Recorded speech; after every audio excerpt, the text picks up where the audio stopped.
নমস্কার, শুরু করছি আজকের বাংলার খবরের প্রথম প্রতিবেদন। আজ আমরা চলে এসেছি উত্তর 24 পরগনা জেলার বারাসাত থানার অন্তর্গত বারাসাতে ফের সাত সকালে অস্বাভাবিক মৃত্যুর সংবাদ বারাসাত পুরসভার 2 নম্বর ওয়ার্ডের সপ্তর্ষিনগরে।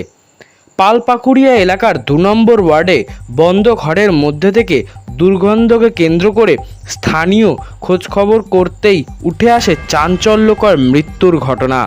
এরপরেই বারাসাত থানাকে খবর দেওয়া হলে বারাসাত থানা এসে তালা ভেঙে ঘর খুলতেই দেখা যায় স্বামী ও তার স্ত্রীর পচা গলা মৃতদেহ মাটিতে পড়ে আছে।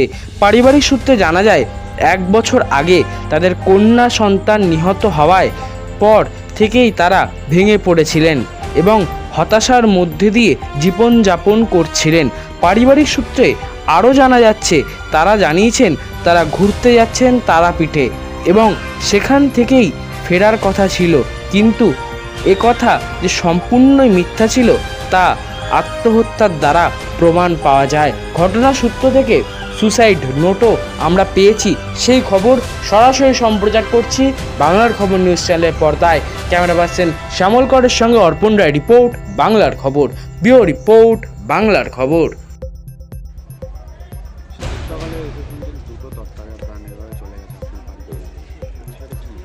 বিষয়টা হচ্ছে ওর 1 বছর হতে গেল, মেয়েটা মারা গেছে। ওই শোকে ও সবসময় সবাইকেই বলতো মরবো বাঁচবো না, কাকে নিয়ে থাকবো, কী বৃত্তান্ত এইসব বলতো। আমরা বোঝাতাম যেটা বোঝানো, যে কেন করবি, যে গেছে সে আমাদের হলে নিশ্চয়ই থাকতো। এই যাই হোক, এইসব নিয়েই হচ্ছে। এই মাসটাই মরেছে মেয়ে। আমাদের বাড়ি ছিল রবিবারে রাত্রে, তো বলছে তারাপীঠে যাবে ঘুরতে। আমি যে ঘুরতে যাবি, বলছে হ্যাঁ 2 দিন যাই, মন মেজাজ ভালো না, ঘুরে আসি। তাও বললাম ঠিক আছে যা। তাহলে সোমবারে আমি ফোন করেছি 11টা-12টার দিকে। আমি বললাম কোথায়, বলে তারাপীঠ। আমি বলছি রিনা কোথায়, আমার শালি।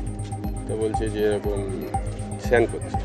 আমি বলছি তোরা কবে আসবি, বলছে ওই পরের দিন, মানে রাত্রে গাইতে উঠবে, মানে সোমবার করেছি মঙ্গল রাত্রে গাইতে উঠবে, এই অবধি কথা। তারপরে আমি ফোন করছি সুইচ অফ, ওর শ্বশুরবাড়িতে ফোন করছে সুইচ অফ, আমার ওয়াইফ ফোন করছে সুইচ অফ।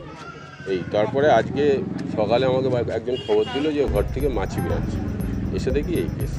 এই যে অপ্রাসঙ্গিকভাবে একটা মৃত্যুর ঘটনা, এই ঘটনাটা কীভাবে সেটা একটু জানতে চাচ্ছি। মানে কেউ কি ছিল না বাড়িতে?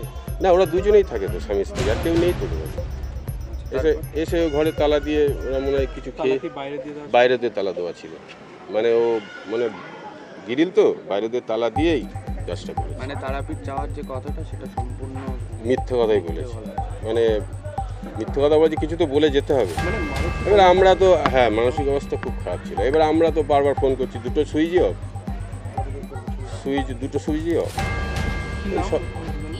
রঞ্জন মণ্ডল আমার শালিয়া, ভাইরা।